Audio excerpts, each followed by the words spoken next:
Hi everyone. So if you're weak in quantitative aptitude section after watching this video, I can guarantee you quantitative aptitude will be the easiest section for you.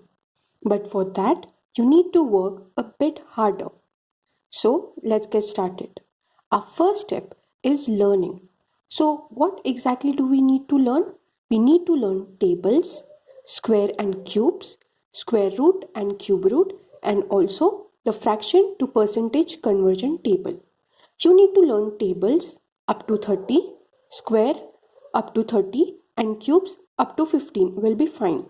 Square and cube root up to 10. If you want, you can also go up to 20. And the fraction to percentage table is a must to learn. Our step number 2 is application of step number 1. So in the step number 2, you're going to solve different types of addition problems, subtraction problems, multiplication problems, and division problems.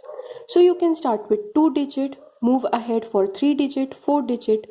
You need to solve addition at least 100 problems, subtraction at least 100 problems, multiplication at least 100 problems, and also division 100 problems. This will help you to increase your speed and accuracy. So let me tell you again, our step number 2 is the application of step number 1. Now let's move on to step number 3. In step number 3, you're going to learn how to solve HCF and LCM and also the fraction solving. This will again help you to achieve a great speed and also accuracy. Most of the problem are from the fraction solving. So please focus on step number 3. And the step number 4 is to learn again. So what you're going to learn in this step is the V-Bodemus rule and the basic formula of algebra. Now mathematics is completely depending on the way you learn. Okay, so learning your table, learning your formulas are extremely important, and after that you're going to achieve really good speed and also accuracy. It will help you to achieve the maximum marks. And guess what, we are on the last step. On the last step, I'll highly advise you to revise each and every single day. So what you're going to revise? You're going to revise tables and the algebraic rule. That's all you're going to revise every single day.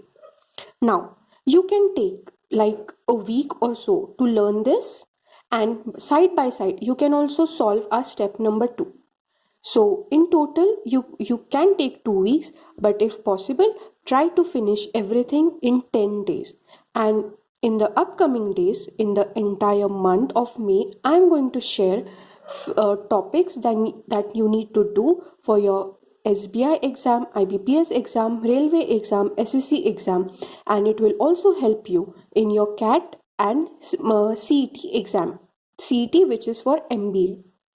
So I hope you have liked this video. Don't forget to share and subscribe to my channel. See you guys in the next one. Bye.